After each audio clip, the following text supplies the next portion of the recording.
Crush രചന നീലാംബരി, അവതരണം ഷാഹുൽ മലയിൽ, editing Faisal C എന്ന് ഊഞ്ഞേരി.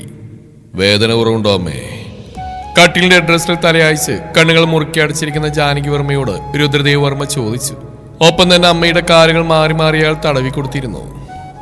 മതി രുദ്ര, ഇപ്പൊ അല്പ ആശ്വാസം തോന്നുന്നുണ്ട്. പ്രായമായില്ലേ, നീ എത്ര കാലെന്ന് വെച്ചാ മരണം അതെന്നെ തേടി വരും മുമ്പ് ഈ ഭൂമിയിൽ അനുഭവിക്കാൻ ഇനി എന്തെങ്കിലും ബാക്കിയുണ്ടോയെന്നറിയില്ല. മരണം തിരിഞ്ഞു നോക്കാതെ മറ്റുള്ളവർക്കൊരു ഭാരമായി കട്ടിൽ കിടന്നു പോരുതെന്നൊരു പ്രാർത്ഥന മാത്രമേ എനിക്കുള്ളൂ.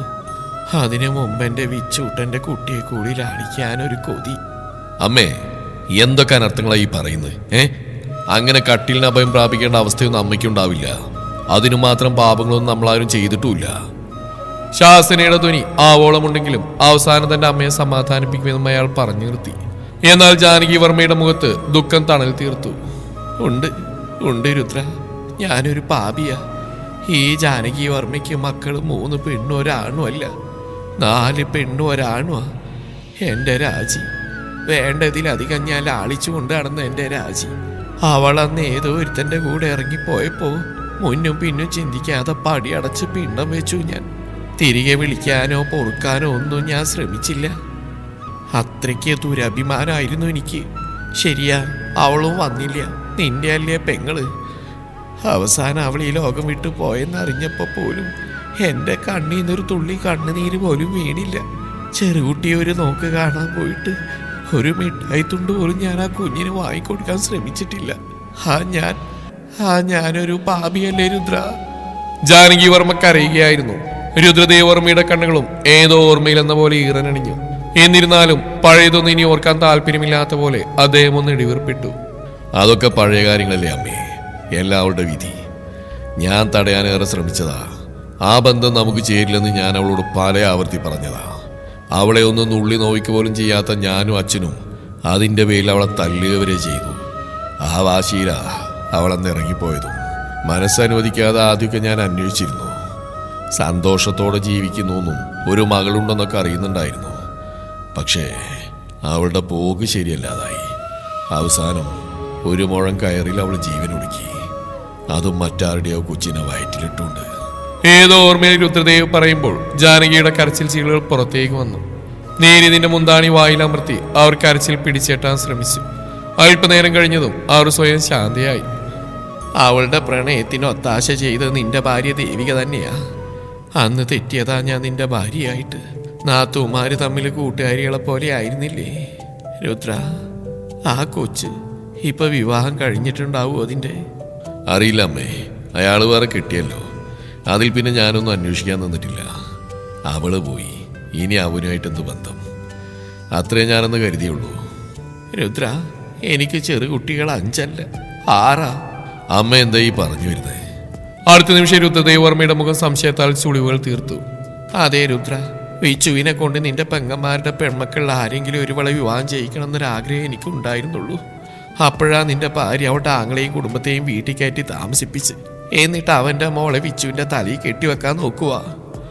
ആ സംസാരത്തിൽ ദേവനോടും അയാളുടെ ഭാര്യ രേവതിയോടും മകൾ അഞ്ജലിയോടുമുള്ള ജാനകിയുടെ നീരസം പ്രകടമായിരുന്നു. ഞാനതിലൊരു അഭിപ്രായം പറയാൻ ആളല്ല അമ്മേ. അതൊക്കെ വൈദ്യന്റെ ഇഷ്ടം. ഈ വീട്ടിലുള്ള 4 പെൺപിള്ളേരിൽ അവന് ഇഷ്ടമുള്ളതിന് അവൻ കെട്ടട്ടെ. എന്തായാലും പുറത്തുനിന്ന് ഒരുത്തി അവൻ ഈ കുടുംബത്തിലേക്ക് കൊണ്ടുവരില്ല. ഈ രുദ്രദേവ് വർമ്മയ്ക്ക് ജീവനുള്ളപ്പോ അത് നടക്കില്ല. അതവനും അറിയാം. അങ്ങനെയാണെങ്കിൽ രുദ്ര, അവന് മുറപ്പെണ്ണുങ്ങൾ 4 അല്ല 5. എന്റെ രാജിയുടെ മകളും അതിൽ പെടും. പൊടുന്നതിനെ തന്നെ രുദ്രദേവിന്റെ മുഖം മാറി. ഏയ്, അതൊന്നും ശരിയാവില്ല അമ്മേ. അവരുമായിട്ട് എനിക്കൊരു ബന്ധത്തിനും താല്പര്യവുമില്ല. അതിന് അവന്റെ കുടുംബമായിട്ട് ആരും ബന്ധം വയ്ക്കുന്നു? എനിക്ക് ആ കൊച്ചിനെ മാത്രം മതി. അവൾ ആരും കെട്ടിയില്ലെങ്കിൽ നീ അവളെ ഇവിടേക്ക് കൂട്ടിക്കൊണ്ടുവരണം. എൻ്റെ വിച്ചുവിനെ ഒരിക്കലും ഞാൻ നിർബന്ധിക്കില്ല. 4 പേരെന്നതിന് പകരം 5 പേരിൽ നിന്നും അവന് ഇഷ്ടപ്പെടുന്ന ഒരുവൾ അവൻ തിരഞ്ഞെടുക്കട്ടെ. രാജിയുടെ മകൾ അവൻ സ്വീകരിച്ചില്ലെങ്കിലും വേണ്ടില്ല, അവളിനി ഈ വീട്ടിൽ തന്നെ വേണം രുദ്ര. അവളുടെ അമ്മ വീടായത്. എൻ്റെ സ്വത്തുക്കളിൽ ഒരു അവകാശം അവൾക്കുള്ളതാ. ഞാൻ മരിച്ചു ചെല്ലുമ്പോൾ എൻ്റെ ഭർത്താവും എൻ്റെ രാജ്യം എൻ്റെ നേരെ വിരൽ ചൂണ്ടും. അമ്മ എന്തിനാ എന്നോടുള്ള ദേഷ്യം എൻ്റെ മോളോട് തീർത്തെന്ന് അവൾ ചോദിച്ചാ എനിക്ക് പറയാൻ വാക്കുകൾ ഇല്ലാണ്ടാവും. അദ്ദേഹം മരിക്കാൻ കിടക്കുമ്പോൾ കൂടിയും വാശിയെല്ലാം മാറ്റി രാജിയുടെ കാര്യം പറഞ്ഞ് സങ്കടപ്പെടുമായിരുന്നു. അന്ന് പൂർണ്ണ ആരോഗ്യത്തോടെ ഇരുന്ന ഞാൻ അഹങ്കാരത്തോടെ അദ്ദേഹത്തിന്റെ വാക്കുകൾ തള്ളിക്കളഞ്ഞു. ഇന്ന് ആരോഗ്യം നഷ്ടപ്പെട്ട അവസ്ഥയിൽ വൃദ്ധയായിട്ട് ഒരു മുറിക്കുള്ളിൽ ഒതുങ്ങിയപ്പോഴാ പഴയതൊക്കെ ഞാൻ ഓർത്തു പോകുന്നത്. ഇത്രയും നാൾ ഒറ്റയ്ക്ക് ചുമന്ന ഭാരം മുഴുവൻ അവർ തന്റെ മകന് കൂടി പകുത്തു കൊടുത്തു. വൃദ്ധയായാൽ എന്താ അമ്മേ? അമ്മയുടെ വാക്കുകൾക്ക് മീതെ ഈ വീട്ടിൽ ആരും ഒരു എതിരഭിപ്രായം പറയില്ല. ഈ രുദ്രദേവർമ്മ പോലും. എൻ്റെ അമ്മയെ അങ്ങനെ ഒരു സിംഹാസനത്തിലാ ഞാൻ ഇരുത്തിയേക്കുന്നത്. അറിയാം, അങ്ങനെ തന്നെ എൻ്റെ മക്കളും മരുമക്കളും ചെറുമക്കളൊക്കെ പുറമേ കാണിക്കണം. എന്നിരുന്നാലും ആരുടെയും ഉള്ളു തുറന്ന് നോക്കാൻ കഴിയില്ലല്ലോ.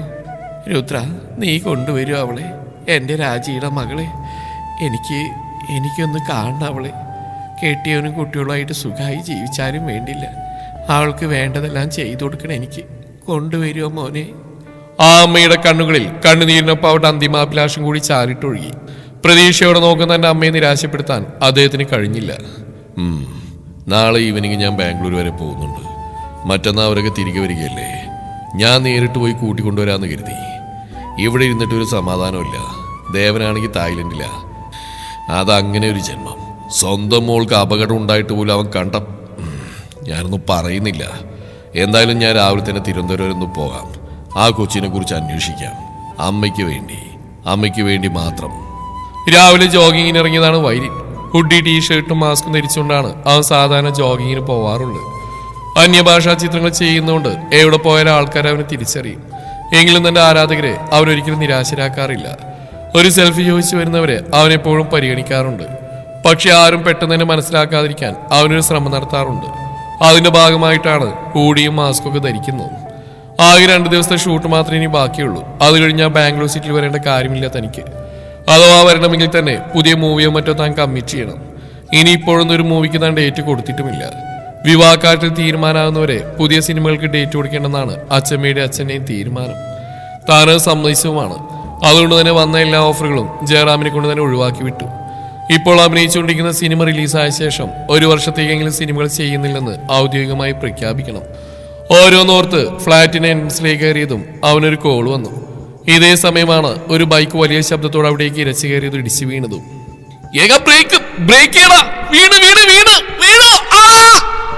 വലിയ ശബ്ദത്തോടെ ആ ബൈക്ക് ഗാർഡന്റെ അടുത്തുള്ള വാട്ടർ ഫൗണ്ടിന്റെ സൈഡിലേക്ക് ഇടിച്ചു കയറി.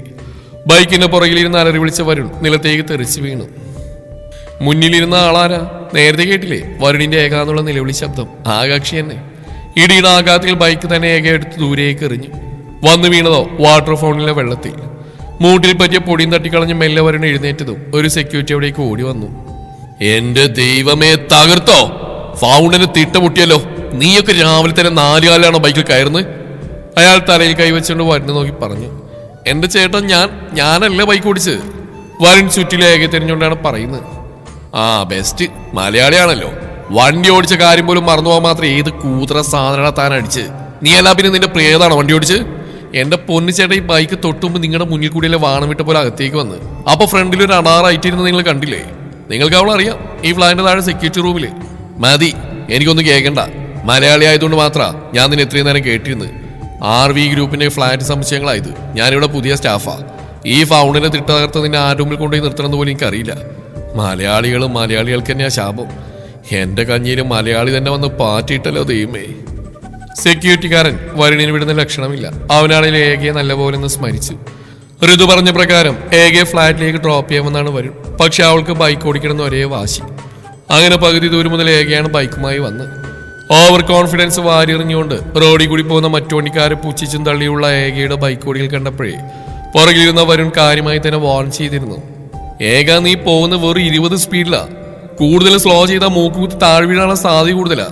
എനിക്ക് സമയത്ത് ഓഫീസിലെത്തണം. അല്പം കൂടി സ്പീഡ് കൂട്ടിയിട്ട് പോരെ ബാക്കി വണ്ടിക്കാരൻ നോക്കി പുച്ഛിക്കുന്നത്? ഹോണടി കേട്ടിട്ട് മനുഷ്യന്റെ കർണവടം പൊട്ടി. തിരക്കുള്ള റോഡിന്റെ മധ്യഭാഗത്തൂടി വളരെ സ്ലോയിൽ കടന്നു പോകുന്ന ബൈക്കിനെ മറ്റു വണ്ടിക്കാർ അന്യഭാഷയിൽ തന്തക്കും തള്ളക്കൊക്കെ വിളിക്കുന്നുണ്ട്. അത് മുഴുവൻ കേൾക്കുന്ന വരുണാണ്. പിന്നെ ചെക്കന് കന്നഡ വലിയ വശമില്ലാത്തതുകൊണ്ട് ഏക തെറി വിളിക്കുന്നമാരെ കൊഞ്ഞനം കാട്ടുന്നുണ്ട്. അത് ഹാഗിതയാ? എന്തോന്ന്? ഏകയുടെ കന്നഡ കേട്ട് വരുൺ ഒരിക്കൽ കൂടി ചോദിച്ചു. ചെക്കൻ മുറിക്കന്നഡയാ. അപ്പടിയാ, അങ്ങനെയാണോ? തൊട്ടു മുന്നേ പറഞ്ഞ കന്നഡയുടെ മീനിങ് അറിയാവുന്ന ഭാഷകളിലൊക്കെ അവള് വെച്ച് കാച്ചി വരുണിനെ നല്ലപോലെ ഊക്കി. നീ ഒരുപാട് എനിക്കിട്ടുണ്ടാക്കല്ലേ. നിർത്തി, വണ്ടി നിർത്ത്. മോനെ വരുൺ, നീ വീട്ടിൽ പറഞ്ഞിട്ടാണ് എൻ്റെ ഒപ്പം വന്നേ? എന്തിനു പറയണം? ഋതുവിനെ നല്ലപോലെ സ്മരിച്ചോ? എനിക്ക് കാണാൻ പറ്റില്ലല്ലോ. അപ്പൊ പോവാ. പിന്നെ ആ ബൈക്ക് ഒരു പറപ്പിക്കലായിരുന്നു. എവിടെയോ എത്തിയപ്പോഴേ കയ്യിൽ നിന്ന് പോയെന്ന് അവൾക്ക് മനസ്സിലായി. ആ പോയത് കൃത്യമായി തന്റെ ലൊക്കേഷൻ തന്നെ എത്തിക്കുമെന്ന് അവളും കരുതിയില്ല. ഫൗണ്ടനിലെ വെള്ളത്തിൽ കിടന്ന് കണ്ണു മാത്രം ഉയർത്തി ശ്വാസം പിടിച്ചു വെച്ച് അവൾ പതിയെ നോക്കി. അത്യാവശ്യം ആൾക്കൂട്ടമൊക്കെ വരുണിന്റെ ചുറ്റിലുമുണ്ട്. എന്നെ കൊണ്ട് ഇതൊക്കെയല്ലേ പറ്റൂ എന്ന പോലെ അവൾ പതിയെ എഴുന്നേറ്റു. ഒരു കാല് വെള്ളത്തിലും മറുകാലം നിലത്തും കുത്തി ഫൗണ്ടന്റെ തീറ്റയിൽ ബൈക്കിലിരിക്കും പോലെ തന്നെ ഇരുന്നു അവൾ. ശേഷം വരുൺ നിൽക്കുന്ന ഭാഗത്തേക്ക് ഒരിക്കൽ കൂടി നോയിക്കൊണ്ട് വെള്ളത്തിൽ നിന്ന് കാലുകൂടി പതിയെ ഉയർത്തിയെടുത്തതും വെള്ളം നല്ലപോലെ ഓളം വെട്ടാൻ തുടങ്ങി. അയ്യോ, കിടന്ന് ഇളകാതൊന്ന് അടങ്ങി വെള്ളമേ. ഓളം വിട്ടുന്ന വെള്ളത്തെ കൈകൾ കൊണ്ടൊന്ന് മായ്ച്ചു വിട്ട ശേഷം ഉയർത്തിയ കാൽ കൂടി നിലത്തേക്ക് കുത്തി മെല്ലെ എഴുന്നേറ്റ് തിരിഞ്ഞതും മുന്നിലായി നെഞ്ചിൽ കയ്യും പിണച്ച് കെട്ടി വന്ന് നിൽക്കുന്നവനെ കണ്ടവൾ കണ്ണുമിഴിച്ചു. ഈശ്വര, ഇതിലും ഭേദം ഞാൻ തിരികെ വെള്ളത്തിലേക്ക് തന്നെ പോകുന്നതാ. ശ്വാസം മുട്ടി ചത്താ മതി എനിക്ക്.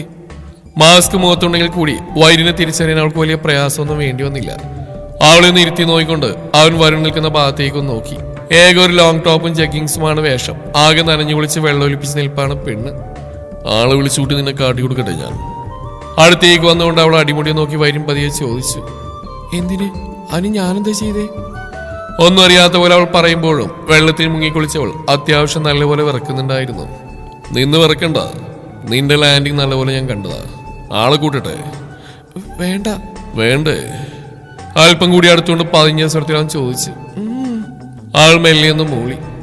ഓക്കെ, ഈ ഡീലിൽ എനിക്കെന്താ നേട്ടം? എന്ത് ഡീല്? ഞാനെന്ത് തരാനാ? ആണോ? എന്നാ പിന്നെ ആ നിൽക്കുന്നവർ ഞാൻ ഡീലിനെ കുറിച്ച് ചോദിക്കാം അല്ലേ? ചോദിക്കട്ടെ? അയ്യോ വേണ്ട. കിടുങ്ങിലോടെ പറഞ്ഞുകൊണ്ട് ആളവനെ നെഞ്ചിൽ പിണച്ചു വെച്ച കൈ കയറി പിടിച്ചു. പിന്നീട് ബോധം വന്ന പോലെ കൈകൾ മാറ്റിക്കൊണ്ട് പിന്നിലേക്ക് ചാടിയവൾ. അപ്പോഴും തന്നെ നോക്കി നിൽക്കുന്നവനെ അവൾ ഒരു നിമിഷം നോക്കിപ്പോയി.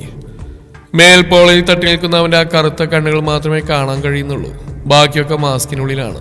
മാസ്ക് പിന്നെ ഒന്നും നോക്കിയില്ലേക. അവന്റെ മുഖത്ത് മാസ്ക് വലിച്ചു പൊട്ടിയ ശേഷം അവൾ വിളിച്ചു കൂവി. ഹായ് വൈരിൻ. അവളുടെ ഒച്ചയായിട്ട നിമിഷം തന്നെ കൂടിയെന്നവർ വരുണിനെ വിട്ട് വൈരിനെ പൊതിഞ്ഞുകൊണ്ട് ഫോൺ കയ്യിലെടുത്ത് കഴിഞ്ഞിരുന്നു. വരുൺ, ഓടിക്കോളാ! ഈ തക്കത്തിന് വരുണിനെ നോക്കി ഏക വിളിച്ചു കൂവിയതും നിലത്തിടുന്ന ബൈക്ക് എടുത്ത് ഉയർത്തി അവൻ അതിൽ കയറി രക്ഷപ്പെട്ടു. തനിക്കിതിലും വലുതെന്തോ വരാനിരിക്കുന്നെന്ന് അറിഞ്ഞുകൊണ്ട് തന്നെ ഏക ലിഫ്റ്റ് ലക്ഷ്യമാക്കി ഓടി. ഓടുന്നതിനിടയിൽ അവളും തിരിഞ്ഞു നോക്കി. വൈരിനെ കിടത്തിയും കമിഴ്ത്തിയും തലയിൽ വെച്ചും ഫോട്ടോ എടുത്ത് കൂട്ടുകയാണ് കുറെ പെണ്ണുങ്ങൾ. കുറച്ച് കൂടിപ്പോയി എന്നറിയാം, എങ്കിലും വേറെ വഴിയില്ലാതായി പോയി. നനഞ്ഞുകുതിർന്ന് ലിഫ്റ്റിൽ നിന്ന് ഇറങ്ങിയവൾ വൈരിന്റെ ഫ്ലാറ്റിന് മുമ്പിലെത്തിയതും ആശ്വാസത്തോടെ ബെല്ലിൽ കൈയമർത്തിയ ശേഷം അങ്ങനെ തന്നെ നിന്ന് വരച്ചു. പക്ഷേ കുറെ സമയം ബെല്ലടിച്ചിട്ടും ആരും കഥക് തുറക്കുന്നില്ലെന്ന് കണ്ടതും തണുപ്പും ടെൻഷനും കാരണം ഏക കൈകൾ കൂട്ടിത്തിരുമ്മി ചുറ്റിലും കണ്ണോടിച്ചു. കുറെ സമയം കഴിഞ്ഞിട്ടും ആരും ഡോർ തുറക്കാതെ ആയപ്പോൾ ഫോൺ എടുത്ത് ഡേവിഡിനെ വിളിക്കാമെന്ന് കരുതിയ സമയത്താണ് കുട്ടി ഒരു കാര്യം മനസ്സിലാക്കുന്നത്. തന്റെ ചെറിയ ബാഗ് വരുണിന്റെ ബാഗിലാണെന്നുള്ള കാര്യം. ബൈക്കിന്റെ അധികാരം തന്റെ കയ്യിലായ സമയം പുറകിലിരുന്ന വരുണിന്റെ കയ്യിൽ ബാഗ് കൊടുത്തു അവന്റെ ബാഗിലേക്ക് വെക്കുന്ന അവൾ കണ്ടിരുന്നു. ഈ ബഹളത്തിനിടയിൽ ബാഗ് തിരികെ വാങ്ങാൻ അവൾ മറന്നുപോയി, കൊടുക്കാൻ അവനും. എനിക്ക് മാത്രം എന്താ ഇങ്ങനെ എന്റെ ദൈവമേ? രാവിലെ ആരെയാണ് അവ കണിയേണ്ടത്? ആ ക്രഷിന്റെ മുന്നിൽ ചെന്ന് ചാടുന്നതിന് മുമ്പ് എങ്ങനെയും ഫ്ലാറ്റിൽ കയറാന്ന് കരുതിയപ്പോ ഈ ലോകം മൊത്തം എനിക്ക് എതിരാണല്ലോ. അങ്ങനെ ഓരോന്നോർത്ത് നിൽക്കുമ്പോഴാണ് ലിഫ്റ്റിന് സൈഡിലൂടെയുള്ള സ്റ്റെയർ കയറി ഓടി വരുന്ന വൈരിനെ കാണുന്നത്. അവളെ കണ്ടതും വേഗത്തിൽ വന്നവൻ അവളെ ആകെ മൊത്തം നോയിക്കൊണ്ട് ഒന്ന് രണ്ട് ചൂട് പതിയെ നടന്നു. ഞാനൊന്നും അറിഞ്ഞില്ലെന്ന പോലെ അപ്പാവിയായി നിന്നു ഏക. പമ്മി നടന്നവൻ എന്തോർത്ത പോലെ പിന്നിലേക്ക് നോക്കി വീണ്ടും സ്പീഡ് കൂട്ടി നടന്നു. നടക്കുന്നതിനിടയിൽ പാന്റിന്റെ പോക്കറ്റിൽ നിന്ന് ഫ്ലാറ്റിന്റെ കീ കയ്യിലെടുത്ത് വേഗത്തിൽ ഡോർ തുറക്കാൻ ശ്രമിച്ചു അവൻ. അവൻ നോക്കുന്നിടത്തേക്കും അവന്റെ വെപ്രാളത്തോടെയുള്ള പ്രവൃത്തിയെയൊക്കെ മാറി മാറി നോക്കി നിന്നു ഏക. പെട്ടെന്നാണ് ലിഫ്റ്റിന്റെ ഡോർ തുറന്നും കുറെ പെൺകുട്ടികൾ ലിഫ്റ്റിൽ നിന്ന് ഇറങ്ങി വന്നു. അതുപോലെ തന്നെ സ്റ്റെയർ കയറിയും കുറച്ചു പേർ വരുന്നത് ഏക കണ്ടു. അപ്പോഴേക്കും വൈരും ഡോർ തുറന്നകത്തേക്ക് കയറി ശക്തിയിൽ ഡോർ വലിച്ചടച്ചിരുന്നു. ബോധം വന്ന പാടെ ഏക അടഞ്ഞ ഡോറിലേക്കും കോറിഡോറിലൂടെ വേഗത്തിൽ നടന്നു വരുന്ന പെൺകുട്ടിയെയും മാറി മാറി നോക്കി. ഈശ്വര, സോംബി അറ്റാക്ക് പോലെ ഉണ്ടല്ലോ. നെഞ്ചിൽ കൈവച്ച് അവൾ പറഞ്ഞതും അടഞ്ഞ വാതിൽ ഒരിക്കൽ കൂടി തുറന്ന് ഏകയുടെ ഇടുപ്പിലൂടെ കൈ ചുറ്റി ആള് വലിച്ചകത്തേക്ക് കയറ്റി അവൻ ഒരിക്കൽ കൂടി ഡോർ വലിച്ചടച്ചിരുന്നു. കിതപ്പോടെ കണ്ണുകൾ അടച്ച് ഡോറിൽ ചാരി നിൽക്കുന്ന വൈരിനെ ഏകം മതിമറന്ന് നോക്കി നിന്നുപോയി. അപ്പോഴും അവൻ അവളുടെ പിടിവിട്ടിരുന്നില്ല. അവന്റെ ദേഹത്തെ ചായഞ്ഞുകൊണ്ട് അവളും അങ്ങനെ തന്നെ നിന്നു. കണ്ണുകൾ മെല്ലെ തുറന്നു നോക്കുമ്പോൾ വൈര്യം കാണുന്ന തന്റെ ദേഹത്തേക്ക് അമർന്ന് മിഴിച്ചിമ്മാ തന്നെ നോക്കി നിൽക്കുന്നവളെയാണ്. അവളുടെ ദേഹത്തെ നനവ് അവന്റെ ടീഷർട്ടും തുളച്ച് അവന്റെ നെഞ്ചിലേക്ക് എത്തിയ നിമിഷം സ്വബോധം വന്ന പോലെ അവൻ അവളെയും കൊണ്ടും തിരിഞ്ഞു. ആള് ഡോറിലേക്ക് അമർത്തി വെച്ച് തന്നെ വലത് കൈയാൽ അവിടെ ഇരുകവളിനെ ഒന്ന് കുത്തിപ്പിടിക്കുമ്പോൾ അവൾക്ക് വേദനിക്കാതിരിക്കാൻ അവനും ശ്രമിച്ചിരുന്നു. വിടർന്നു വന്ന അവളുടെ ചോര പൊടിയുന്ന ചുണ്ടിലേക്കും അവളുടെ കണ്ണിലേക്കും അവൻ മാറി മാറി നോക്കി. നോട്ടഡ്. ഒന്ന് ഇരുത്തി മൂളിയാന്നും പറഞ്ഞ് അവൻ പിന്തിരിഞ്ഞടക്കുമ്പോൾ അവന്റെ ചുണ്ടിൽ ഒരു കള്ളച്ചിരി ഉണ്ടായിരുന്നു. അവനെ ഒന്ന് കൂർപ്പിച്ച് നോക്കി. തള്ളിയിട്ടേണ്ട പണിയാ താൻ കാണിച്ച്. പാവം വരും. അവനെ ആയിരുന്നു താൻ ആദ്യം രക്ഷിക്കേണ്ടിയിരുന്നു. അത്രേ ഞാനും ചെയ്തുള്ളൂ. എന്തായാലും മല പോലെ വന്നതോ എലി പോലെ പോണു. സ്വപ്നം കണ്ട മതി. അമ്മയും മാമിയൊക്കെ ഓപ്പോസിറ്റ് ഫ്ലാറ്റിലാ. ഈ നനഞ്ഞ ഡ്രസ്സൊക്കെ മാറ്റി വേഗം അവിടെ ചെല്ല്. തിരിഞ്ഞോക്കാതെ അവൻ പറഞ്ഞു. എൻ്റെ വേറെ ഡ്രസ്സൊന്നുമില്ല. ഇല്ലേ? നിന്നോട് ഡേവിഡ് പറഞ്ഞല്ലേ ഇങ്ങോട്ട് ഷിഫ്റ്റ് ആവാൻ? തിരിഞ്ഞെന്ന് അവൻ ചോദിച്ചു. ഡേവി അങ്ങനെയല്ല പറഞ്ഞ്. ആദ്യം ഒന്ന് വന്ന് എല്ലാവരോടും സംസാരിക്കാനാ പറഞ്ഞ്. ഇവിടെ എൻ്റെ ആവശ്യം എന്താണെന്ന് നോക്കിയിട്ട് ഷിഫ്റ്റ് ആവുന്ന കാര്യം ചിന്തിക്കാമെന്ന് ഞാൻ കരുതി. നിനക്കല്ലെങ്കിലേ കുറച്ച് കരുതൽ കൂടുതലാണല്ലോ. ആ കാണുന്ന റൂമിൽ വാമിയുടെ ഡ്രസ്സ് ഏതിലും കാണും. ഈ കോലത്തിൽ എൻ്റെ മുമ്പിൽ വന്ന് നിൽക്കാതെ പോയി ഡ്രസ്സ് മാറാൻ നോക്കിയേക്കാ. ഒരു റൂമിലേക്ക് വിരൽ ചൂണ്ടി അവളോട് ദേഷ്യത്തിൽ പറയുമ്പോഴും അവന്റെ കണ്ണുകൾ ഒരിടത്ത് തുറക്കാതെ അവളുടെ മേനിയിലൂടെ അലയുന്നുണ്ടായിരുന്നു. അതെങ്ങനെയാ വാമിക മേഡത്തിനോട് ചോദിക്കാൻ ഞാൻ മേഡത്തിന് ഡ്രസ്സ് എടുക്കുന്നത്? എനിക്കത് ഇഷ്ടമല്ല. അവരുടെ അനുവാദം ഇല്ലാതെ ഞാൻ മറ്റാളുടെ ഒന്നും എടുക്കാറില്ല. Oh really? അനുവാദം ചോദിക്കാൻ നീ നിന്റെ ജീവിതത്തിലൊന്നും ചെയ്തിട്ടില്ലേ? ആൾക്കടുത്തേ ചൂട് വെച്ചുകൊണ്ട് അവൻ ചോദിച്ചു. ഇല്ല. ഉറപ്പോടെ തന്നെ പറഞ്ഞു. ഇല്ലേ? നിശ്വാസം മേലെ വന്നിന്നുള്ള അവന്റെ ചോദ്യത്തിന് മുമ്പിൽ അവളൊന്ന് പതറി. ഇല്ലല്ലോ. ചൂണ്ടുവിരൽ കൊണ്ട് അവളുടെ ഇടത്തെ നെഞ്ചിൽ അവൻ 3 വട്ടം കുത്തിക്കൊണ്ട് ചോദിച്ചു. അനുവാദം ചോദിച്ചോ? ആരുടെ? എന്തിന്? ഇതിന്റെ ഉള്ളിലുള്ള ആളോട് അനുവാദം ചോദിച്ചിട്ടാണോ നീ ഇതിന് പുറത്ത് അവന്റെ മുഖം ടാറ്റു ചെയ്ത്? ആളൊന്ന് 2 ചൂട് വേഗത്തിൽ പുറകിലേക്ക് വെച്ചു. ഉള്ളിലുള്ള ആളോ? അത് ചോദിച്ചു. എൻ്റെ ഉള്ളിൽ എൻ്റെ ലവറാണ്. അവനോട് ചോദിച്ചിട്ട് തന്നെയാ. അല്ല, ഞാനെന്തിനാ ഇതൊക്കെ സാറിനോട് പറയുന്നേ? അതൊക്കെ എൻ്റെ പേഴ്സണൽ മാറ്ററാ. 1-2 നിമിഷം അങ്ങനെ നിന്ന ശേഷം അവനൊന്നും മിണ്ടാതെ തിരികെ നടന്നുകൊണ്ട് അവന്റെ റൂമിലേക്ക് കയറിപ്പോയി. ഇനി ഈ കോലത്തിൽ എന്ത് ചെയ്യുന്നറിയാതെ അവളൊന്ന് പകച്ചു. പിന്നെ നേരെ മെയിൻ ഡോറിനടുത്തേക്ക് നടന്നു. ഓപ്പോസിറ്റ് ഫ്ലാറ്റിലേക്ക് പോവാം. വാമികയുടെ ഹെൽപ്പ് ചോദിക്കാം. ഡ്രസ്സൊന്നും ചോദിക്കണ്ട. ഋതുവിനെ ഒന്ന് വിളിക്കാൻ ഫോൺ തരാമെന്ന് ചോദിക്കാം. അത്രയും മതി. വീട്ടിൽ നിന്ന് തന്നെ ഡ്രസ്സ് കൊണ്ടുവരാൻ ഋതുവിനോട് പറയണം. അതുവരെ നനഞ്ഞ ഡ്രസ്സ് ഇട്ടുകൊണ്ട് എങ്ങനെയാ? സാരില്ല. ഓർത്തുകൊണ്ട് അവൾ മെയിൻ ഡോർ ആരിൽ പിടിച്ചിരിച്ചു. പുറകിൽ നിന്ന് വിളി വന്നു. വൈരിന്റെ ആ വിളി കേട്ട് അവൾ മിഴികൾ വിടർത്തി. കാരണം എപ്പോഴത്തെയും പോലെ അതൊരു അലർച്ചയായിരുന്നില്ല. തികച്ചും സോഫ്റ്റ് ആയൊരു വിളി. അതേ ഞെട്ടിൽ തന്നെ അവൾ അവനെ തിരിഞ്ഞു നോക്കി. ഇവിടെ വാടോ. കൈകാട്ടി അവൻ അടുത്തേക്ക് വിളിക്കുമ്പോൾ അവൾ മെല്ലെ അവൻ്റെ അടുത്തേക്ക് നടന്നു. സൂക്ഷിച്ച്. ഫ്ലോർ മൊത്തം തന്നെ ഡ്രസ്സിൽ നിന്നിട്ട് വീണ വെള്ള. തെന്നി വീണിനി നടുപിടിക്കണ്ട. ദാ വാങ്ങ്. ആൾക്ക് നേരെ അവൻ കയ്യിൽ കരുതിയ ഡ്രസ്സ് നീട്ടി. ആ ഡ്രസ്സിലേക്ക് അവനെ അവൾ മാറി മാറി നോക്കി. ഒന്ന് വാങ്ങിൻ്റെ എനിക്ക് ഷൂട്ടുള്ളതാ. ഇനി അനുവാദം ചോദിക്കാതെ ആരുടെയും ഡ്രസ്സ് ധരിച്ച് അതിൻ്റെ അഭിമാനം ഇടിയണ്ട. ഇതെന്റെയാ. ഞാൻ ഒരിക്കലേ യൂസ് ചെയ്തിട്ടുള്ളൂ. ഇനിയിപ്പോൾ ഇതും വേണമെങ്കിൽ പുതിയത്. വേണ്ട. അല്ല, വേണം. എനിക്കിത് മതി. മറുത്തൊന്നും പറയാതെ അവളത് 2 കൈയും നീട്ടി സ്വീകരിച്ചു. അവന്റെ മുഖത്തേക്ക് നോക്കാതെ ആ ഡ്രസ്സ് കൊണ്ട് മറ്റൊരു മുറിയിൽ കയറി അവൾ വാതിലടച്ച് കുറ്റിയിട്ടു. അവൾ ഓടിപ്പോയ വഴിയെ നോക്കിയൊന്ന് ചിരിച്ചുകൊണ്ട് വൈരി തന്റെ റൂമിലേക്ക് ഫ്രഷ് ആവാനായി പോയി. റൂമിൽ കയറിയതും അവൻ കൊടുത്ത ഡ്രസ്സ് ബെഡിലേക്ക് വിരിച്ചിട്ടു. ഒരു വൈറ്റ് കളർ ടീഷർട്ടും ബ്ലാക്ക് കളർ ട്രാക്ക് പാന്റുമായിരുന്നു അത്. തന്റെ വസ്ത്രങ്ങൾ അഴിച്ചു മാറ്റിയ ശേഷം ഒരു പുഞ്ചിരിയോടെ അവൾ ആ ഡ്രസ്സിന്റെ മുകളിലേക്ക് കമിഴ്ന്നു വീണു. മെത്ത അവളെയും കൊണ്ടൊന്ന് കുതിച്ചുയർന്ന് വീണ്ടും ആ ഡ്രസ്സിലേക്ക് തന്നെ അവൾ അമർത്തി വെച്ചു. അവളൊന്ന് ശ്വാസം വലിച്ചെടുത്തു. അവന്റെ മണം. ഒരു ചിരിയോടെ ഏതോ മാസ്മരിക ലോകത്തേക്ക് ഊപ്പൂത്തിയവൾ പെട്ടെന്ന് ചാടിപ്പിടഞ്ഞെഴുന്നേറ്റു. തുടരും ഈ കഥയുടെ ബാക്കി ഭാഗം നാളെ ഇതേ സമയം.